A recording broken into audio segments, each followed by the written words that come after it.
La Biblia Dios habla hoy. 19 de agosto. Eternidad de Dios y fragilidad del hombre. Oración de Moisés, el hombre de Dios. Salmo 90. Señor, tú has sido nuestro refugio. Por todas las edades. Desde antes que se formaran los montes. Y que existieran la tierra y el mundo. Desde los tiempos antiguos. Y hasta los tiempos postreros. Tú eres Dios. Haces que el hombre vuelva al polvo. Cuando dices, vuelvan al polvo, seres humanos. En verdad, 1000 años, para ti. Son como el día de ayer, que pasó. Son como unas cuantas horas de la noche. Arrastras a los hombres con violencia. ¿Cuál si fueran solo un sueño? Son como la hierba, que brota y florece a la mañana. Pero a la tarde se marchita y muere. En verdad, tu furor nos consume. Nos deja confundidos. Nuestros pecados y maldades quedan expuestos ante ti. En verdad, toda nuestra vida termina a causa de tu enojo. Nuestros años se van como un suspiro. 70 son los años que vivimos. Los más fuertes llegan hasta 80. Pero el orgullo de vivir tanto solo trae molestias y trabajo. Los años pronto pasan, lo mismo que nosotros. ¿Quién conoce la violencia de tu enojo? ¿Quién conoce tu furor? Enséñanos a contar bien nuestros días, para que nuestra mente alcance sabiduría. Señor, vuélvete a nosotros. ¿Cuánto más tardarás? Ten compasión de estos siervos tuyos. Llénanos de tu amor al comenzar el día. Y alegres cantaremos toda nuestra vida. Danos tantos años de alegría, como los años de aflicción que hemos tenido. Haz que tus siervos y sus descendientes puedan ver tus obras y tu gloria.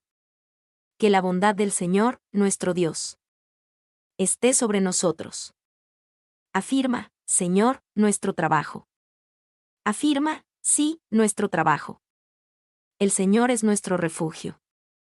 Salmo 91. El que vive bajo la sombra protectora del Altísimo y Todopoderoso. Dice al Señor, tú eres mi refugio. Mi castillo, mi Dios, en quien confío. Solo Él puede librarte de trampas ocultas y plagas mortales. Pues te cubrirá con sus alas. Y bajo ellas estarás seguro. Su fidelidad te protegerá como un escudo. No tengas miedo a los peligros nocturnos, ni a las flechas lanzadas de día, ni a las plagas que llegan con la oscuridad, ni a las que destruyen a pleno sol. Pues 1000 caerán muertos a tu izquierda, y 10.000 a tu derecha. Pero a ti nada te pasará. Solamente lo habrás de presenciar. Verás a los malvados recibir su merecido. Ya que has hecho del Señor tu refugio, del Altísimo tu lugar de protección. No te sobrevendrá ningún mal, ni la enfermedad llegará a tu casa. Pues Él mandará que sus ángeles te cuiden por donde quiera que vayas. Te levantarán con sus manos, para que no tropieces con piedra alguna. Podrás andar entre leones, entre monstruos y serpientes. Yo lo pondré a salvo, fuera del alcance de todos. Porque Él me ama y me conoce. Cuando me llame, le contestaré. Yo mismo estaré con Él. Lo libraré de la angustia. Y lo colmaré de honores. Lo haré disfrutar de una larga vida. Lo haré gozar de mi salvación. Un canto de alabanza. Salmo y cántico para el sábado. Salmo 92. Altísimo Señor. Qué bueno es darte gracias. Y cantar himnos en tu honor. Anunciar por la mañana y por la noche tu gran amor y fidelidad. Al son de instrumentos de cuerda. Con música suave de arpa y de salterio. Oh Señor. Tú me has hecho feliz con tus acciones. Tus obras me llenan de alegría. Oh Señor. Qué grandes son tus obras. Qué profundos tus pensamientos. Solo los necios no pueden entenderlo. Si los malvados y malhechores crecen como la hierba y prosperan, es solo para ser destruidos para siempre. Pero tú, Señor, por siempre estás en lo alto. Una cosa es cierta, Señor: que tus enemigos serán destruidos, que todos los malhechores serán dispersados. Tú aumentas mis fuerzas, como las fuerzas de un toro, y viertes perfume sobre mi cabeza. He de ver cómo caen mis enemigos. He de oír las quejas de esos malvados. Los buenos florecen como las palmas, y crecen como los cedros del Líbano. Están plantados en el templo del Señor. Florecen en los atrios de nuestro Dios. Aún en su vejez, darán fruto. Siempre estarán fuertes y lozanos. Y anunciarán que el Señor, mi protector, es recto y no hay en él injusticia. El Señor es Rey. Salmo 93. El Señor es Rey. El Señor se ha vestido de esplendor. Y se ha rodeado de poder. Él afirmó el mundo, para que no se mueva. Desde entonces, Señor, tu trono está firme. Tú siempre has existido. Oh Señor. Los ríos braman y levantan grandes olas. Pero tú, Señor, en las alturas, eres más poderoso que las olas y que el rugir de los mares. Oh Señor, tus mandatos son muy firmes. La santidad es el adorno eterno de tu templo. El Señor es el juez del mundo. Salmo 94. Muéstrate, Señor, Dios de las venganzas. Tú eres el juez del mundo. Levántate contra los orgullosos y da al su merecido. ¿Hasta cuándo, Señor? ¿Hasta cuándo se alegrarán los malvados? Todos esos malhechores son insolentes y altaneros. Son unos fanfarrones. Oh Señor. Ellos destrozan a tu pueblo. Humillan a los tuyos. Matan viudas y extranjeros. Asesinan huérfanos. Dicen que el Señor no ve, que el Dios de Jacob no se da cuenta. Entiendan, gente torpe y necia. ¿Cuándo podrán comprender? ¿Acaso no habrá de oír? ¿El que ha hecho los oídos? ¿Y acaso no habrá de ver? ¿El que ha formado los ojos? ¿Acaso no ha de castigar? ¿El que corrige a las naciones? ¿Y acaso no ha de saber? ¿El que instruye en el saber al hombre? El Señor sabe que el hombre solo piensa tonterías. Oh Señor, feliz aquel a quien corriges y le das tus enseñanzas, para que tenga tranquilidad cuando lleguen los días malos. Mientras que al malvado se le prepara la fosa. El Señor no abandonará a su pueblo, ni dejará solos a los suyos. La justicia volverá a los tribunales, y todo hombre honrado la seguirá. ¿Quién se levantará a defenderme de los malvados y malhechores? Si el Señor no me hubiera ayudado, yo estaría ya en el silencio de la muerte. Cuando alguna vez dije, mis pies resbalan. Tu amor, Señor, vino en mi ayuda. En medio de las preocupaciones que se agolpan en mi mente, tú me das consuelo y alegría. Tú no puedes ser amigo de jueces injustos, que actúan mal y en contra de la ley, que conspiran contra el inocente y honrado, y lo condenan a muerte. Pero el Señor es mi refugio. Mi Dios es la roca que me defiende. El Señor hará que los malvados sean destruidos por su propia maldad. Nuestro Dios los destruirá. Proverbios 19. Más vale ser pobre y honrado que necio y calumniador. No es bueno el afán sin reflexión. Las muchas prisas provocan errores. La necedad del hombre le hace perder el camino. Y luego el hombre le echa la culpa al Señor. La riqueza atrae multitud de amigos, pero el pobre hasta sus amigos pierde. El testigo falso no quedará sin castigo. El mentiroso no saldrá bien librado. Al que es dadivoso y desprendido. Todo el mundo lo busca y se hace su amigo. Si al pobre hasta sus hermanos lo desprecian, con mayor razón sus amigos se alejarán de él. El que aprende y pone en práctica lo aprendido, se estima a sí mismo y prospera. El testigo falso no quedará sin castigo. Al mentiroso le espera la muerte. No es propio del necio hacer derroche de lujos, ni mucho menos del esclavo gobernar a grandes señores. La prudencia consiste en refrenar el enojo, y la honra, en pasar por alto la ofensa. La ira del rey es como el rugido del león, pero su buena voluntad es como rocío sobre la hierba. Un hijo necio hace sufrir a su padre. Como gotera constante es la mujer pendenciera. De los padres se reciben casa y riquezas. Del Señor, la esposa inteligente. La pereza hace dormir profundamente. Y el perezoso habrá de pasar hambre. El que cumple el mandamiento protege su vida. El que desprecia la enseñanza del Señor, muere. Un préstamo al pobre es un préstamo al Señor. Y el Señor mismo pagará la deuda. Corrige a tu hijo mientras aún pueda ser corregido. Pero procura no matarlo a causa del castigo. El que mucho se enoja, recibe su merecido. Librarlo del castigo es empeorar las cosas. Atiende al consejo y acepta la corrección.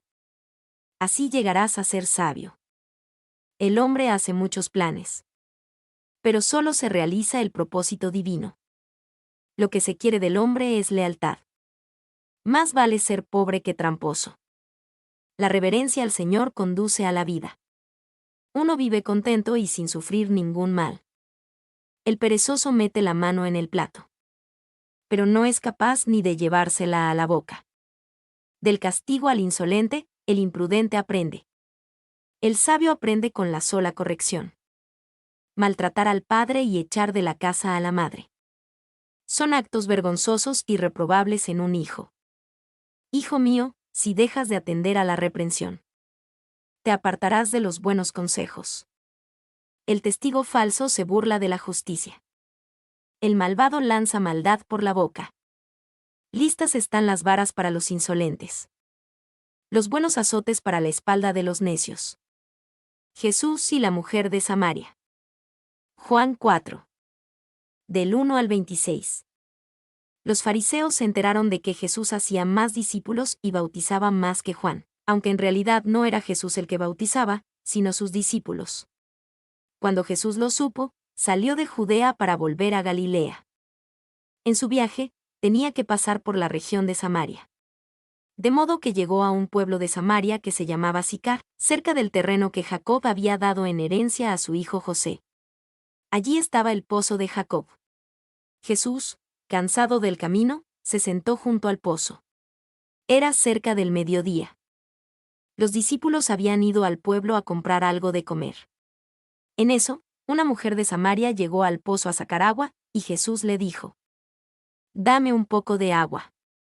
Pero como los judíos no tienen trato con los samaritanos, la mujer le respondió: «¿Cómo es que tú, siendo judío, me pides agua a mí, que soy samaritana?» Jesús le contestó: «Si supieras lo que Dios da y quién es el que te está pidiendo agua, tú le pedirías a él, y él te daría agua viva». La mujer le dijo: «Señor, ni siquiera tienes con qué sacar agua, y el pozo es muy hondo, ¿de dónde vas a darme agua viva? Nuestro antepasado Jacob nos dejó este pozo, del que él mismo bebía y del que bebían también sus hijos y sus animales. ¿Acaso eres tú más que él?». Jesús le contestó: «Todos los que beben de esta agua, volverán a tener sed, pero el que beba del agua que yo le daré, nunca volverá a tener sed. Porque el agua que yo le daré se convertirá en él en manantial de agua que brotará dándole vida eterna». La mujer le dijo: «Señor, dame de esa agua, para que no vuelva yo a tener sed ni tenga que venir aquí a sacar agua». Jesús le dijo: «Ve a llamar a tu marido y vuelve acá». La mujer le contestó: «No tengo marido». Jesús le dijo: «Bien dices que no tienes marido, porque has tenido 5 maridos, y el que ahora tienes no es tu marido. es cierto lo que has dicho. Al oír esto, la mujer le dijo: Señor, ya veo que eres un profeta. Nuestros antepasados, los samaritanos, adoraron a Dios aquí, en este monte, pero ustedes los judíos dicen que Jerusalén es el lugar donde debemos adorarlo.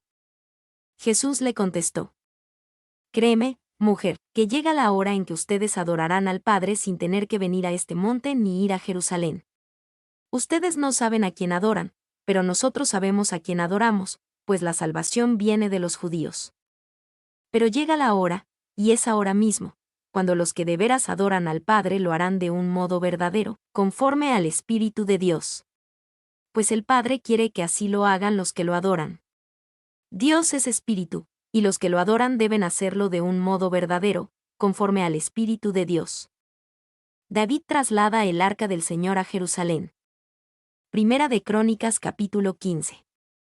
David hizo que le construyeran casas en la ciudad de David, y preparó también un lugar para el arca de Dios en una tienda de campaña que levantó. Entonces ordenó: nadie, fuera de los levitas, debe llevar el arca de Dios, porque el Señor los ha escogido a ellos para que lleven el arca del Señor y para que estén siempre a su servicio. Luego reunió a todo Israel en Jerusalén para trasladar el arca del Señor al lugar que le había preparado. También reunió a los descendientes de Aarón y a los levitas. De los descendientes de Kehat se juntaron 120, Uriel, el jefe, y sus parientes. De los descendientes de Merarí, 220, Asaías, el jefe, y sus parientes. De los descendientes de Gersón, 130, Joel, el jefe, y sus parientes. De los descendientes de Elisafán, 200, Semaías, el jefe, y sus parientes. De los descendientes de Hebrón, 80, Eliel, el jefe, y sus parientes. De los descendientes de Uziel, 112, Aminadab, el jefe, y sus parientes. Luego llamó David a Sadoc y a Abiatar, los sacerdotes, y a los levitas Uriel, Asaías, Joel, Semaías, Eliel y Aminadab, y les dijo: ustedes, que son los jefes de las familias de los levitas, purifíquense ritualmente junto con sus parientes, para que puedan trasladar el arca del Señor, Dios de Israel, al lugar que le he preparado.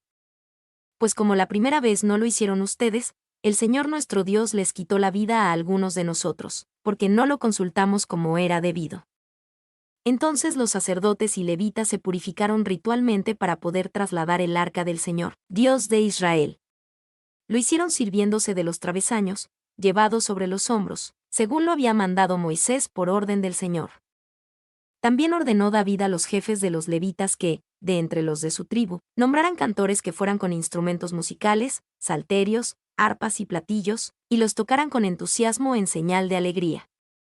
Los levitas nombraron a Emán, hijo de Joel, y también a Asaf, hijo de Berequías, pariente de Emán. De los descendientes de Merarí y parientes de los anteriores, a Etán, hijo de Cusaías. Además nombraron a otros parientes de los anteriores, que pertenecían a la segunda categoría de servicio: Zacarías, Jaziel, Semiramot, Yijaíel, Uní, Eliab, Benaías, Maseías, Matatías, Elifeleu, Mecneías, y los porteros, que eran Obed-edom y Jehiel.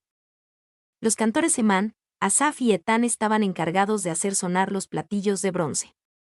Zacarías, Asiel, Semiramot, Yijaíel, Uní, Eliab, Maseías y Benaías tenían salterios para tocar a la manera elamita, mientras que Matatías, Elifeleu, Mecneías, Obed-edom, Jehiel y Asasías tenían arpas para tocar a la manera siminita, introduciendo el canto. Kenanías, jefe de los levitas encargados del transporte, era el que lo dirigía, pues era muy entendido. Los porteros del arca eran Berequías y Elcaná. Y los sacerdotes Ebanías, Josafat, Natanael, Amasai, Zacarías, Benaías y Eliezer eran los que tocaban las trompetas delante del arca de Dios. Obed-edom y Jeías también eran porteros del arca. Entonces David, los ancianos de Israel y los jefes de los batallones fueron con alegría a trasladar de la casa de Obed-edom el arca de la alianza del Señor. Y como Dios ayudaba a los levitas que transportaban el arca, se sacrificaron 7 novillos y 7 carneros. David iba vestido con un manto de lino fino, como también todos los levitas que llevaban el arca, los cantores y Kenanías, que dirigía el transporte. Además David llevaba puesto un efod de lino. Todo Israel llevaba así el arca de la alianza del Señor entre gritos de alegría y el sonido de cuernos de carnero, trompetas y platillos, y la música de salterios y arpas. Cuando el arca de la alianza del Señor llegó a la ciudad de David, Michal, la hija de Saúl, se asomó a la ventana, y al ver al rey David bailando alegremente, sintió un profundo desprecio por él. Visión del candelabro y los olivos. Zacarías capítulo 4.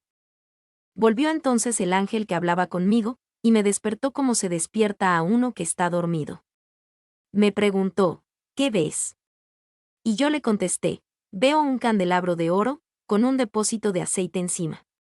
En lo alto tiene 7 lámparas, a las que llega el aceite por 7 tubos.